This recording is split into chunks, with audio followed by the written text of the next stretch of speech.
So Moira, we were just chatting and trying to work out when your first play was on, and it's a bit hazy because you wrote plays as a teenager for school and you were devising plays and co-writing. But we think the first single written play with just my name on it was Gabriel in 1997. Okay, so it's 20 years ago. 20 years ago. Yeah, 20 years ago. So, given that this video is part of the series around Tonic Celebrates, which is celebrating the achievements of women in theatre, celebrating the great things that are happening for women in theatre and around women in theatre, what do you think is the change that you've seen in those 20 years? What's happening now that might not have been happening then? I think one of the really wonderful changes is how many young female playwrights there are now. When I started out, I just don't think there were as many. I mean, maybe there weren't as many playwrights, full stop. Yeah. I think dramatic writing in this country is going through and has been going through an absolutely amazingly fertile time. Yeah. But I think one of the absolutely wonderful things is that when I was starting out, you could count the people of my generation who were starting out kind of on one hand, people of my gender. Yeah.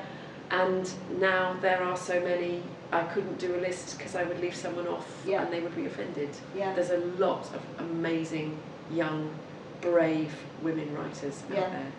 And do you see that reflected in other areas of the theatre industry? Yeah, I'd say on the whole, it is more diverse than it was 20 years ago. Yeah. Yeah. I'd say we are moving forward. Yeah, imagine where we could be in another 20 years. Exactly so, yeah. So I want to talk about some of the work. So I'm going to talk to you about Handbagged, which started life at the Tricycle, it then went on tour and into the West End, and I'm aware that there are now other productions happening. Like I was in Frankfurt a few months ago and there was a poster up there for Handbagged, you know, so it's having an international life. Why that play on that subject matter? So you wrote a play about the weekly meetings between the Queen and Margaret Thatcher. What was the impetus for that? I started it started life as a short play, as part of a much bigger evening called Women, Power and Politics that was the brainchild of Indu Rupasingham at the Tricycle Theatre. And she said, you know, would you come and write one of these short plays about half an hour long, of Women, Power and Politics? What do you want to write about? Yeah. And this huge figure, if you grew up in the 80s, which I did, immediately just sort of swam in front of my face of Thatcher. Yeah. And I thought, well, if the evening's Women, Power and Politics, you don't, because Thatcher was notoriously bad at giving other powerful roles in her government to women. Her cabinet was by and large pretty much all male, apart from the odd junior secretary here and there. Yeah. I thought, who's the only other powerful woman who Thatcher regularly met? And it's the Queen. Yeah. And as soon as I began to research, I just thought, my God, this is great. This is great. Because they had, I believe, a natural antipathy towards one another. They just didn't like each other. Yeah. And that was a really, really fascinating thing to explore. I absolutely loved the research for it. And how did you research it? I just read biographies. I read everything that's out there in the public domain. I read biographies. And I watched all the footage I could find, all the documentaries I could find, loads of news footage, just to get the voices, their voices in my head, and their sort of physicality. And I did just stick with what's out there in the public domain. I didn't go privately and start asking in Parliament or at the Palace for, private stories. Yeah. Because I sort of didn't want to feel an obligation to anyone. I wanted to write from the same position as any member of the public. Yeah. And once somebody's told you a private anecdote, you feel an obligation to them to tell the private anecdote in the way that they would want it to be told. Yeah. And I just sort of wanted to liberate myself from all of that and just be a member of the public, writing about very powerful figures. Yeah, yeah. And you have a new series coming out on television soon, so Harlots, coming out on ITV Encore later this spring. The title Harlots would suggest there's quite a number of female characters. There is are more than one harlot, at least, given the plural. So tell us a bit about that. What is that? That is indeed an ensemble drama about London sex trade in the 1760s. And my friend Alison Newman came to me with this idea several years ago, and we started reading stories about these women, successful courtesans, and then court transcripts from the Old Bailey about very unsuccessful courtesans and unsuccessful prostitutes, which and the sort of you know, and again we were talking earlier in the evening about how much I love history and how much history I read.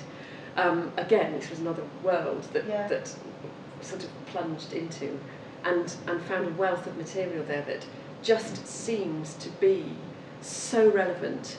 You know, if you're talking about, when you talk about buying and selling sex, buying sex, I just think it puts you on the front line of gender politics immediately, because there's a transaction there where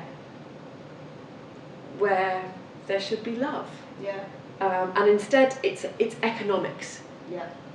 You're talking about gender and economics in a really interesting way, and I think that's what Harlots actually explores, is economics.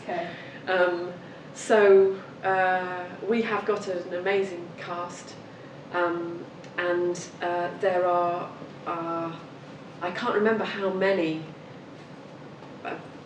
you know, sort of roles with a beginning, a middle and an end, with a proper arc right the way through the series.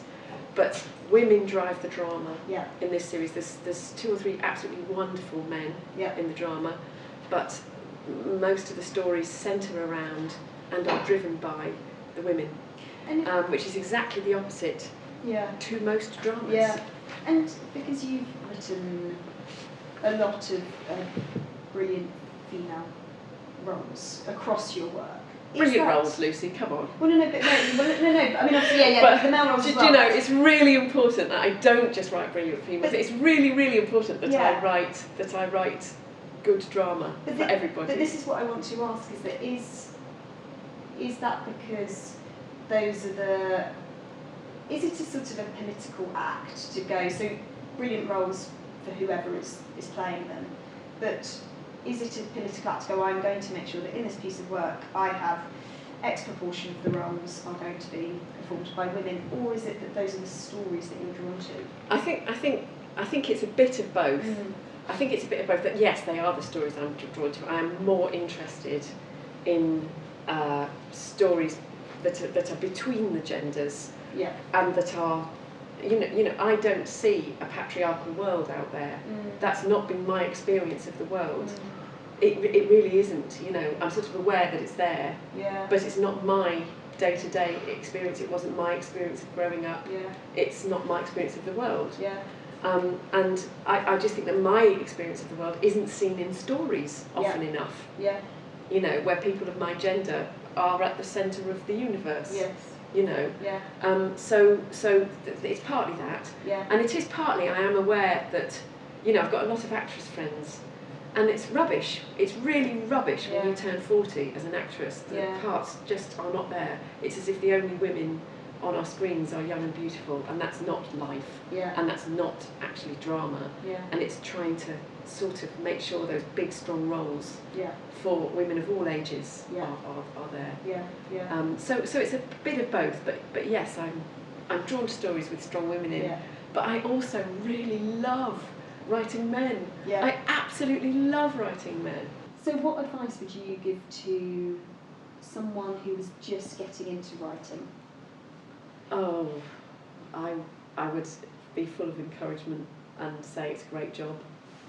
I would say write every day, develop discipline, it's really important. It is your friend when you are stuck. If you've got the discipline that says you have to write for so many hours a day, you just have to write for so many hours a day, even if it's not coming easily. Keep going. The next day you'll go back, you'll edit, you'll see something there, and you'll find you can move on again. I would say all the discouraging things that you may be told.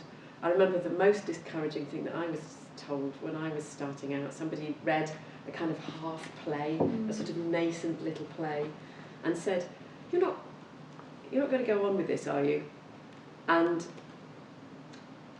I could have been quite crushed by that, but instead this sort of anger bubbled up in me, and I thought, well, I'll show you. And I think sometimes that can be very, very good. It's the I'll show you that you need to hold on to, and not the sort of crushing, you're not very good yet voice. You're not very good yet. Just keep at it. Yeah.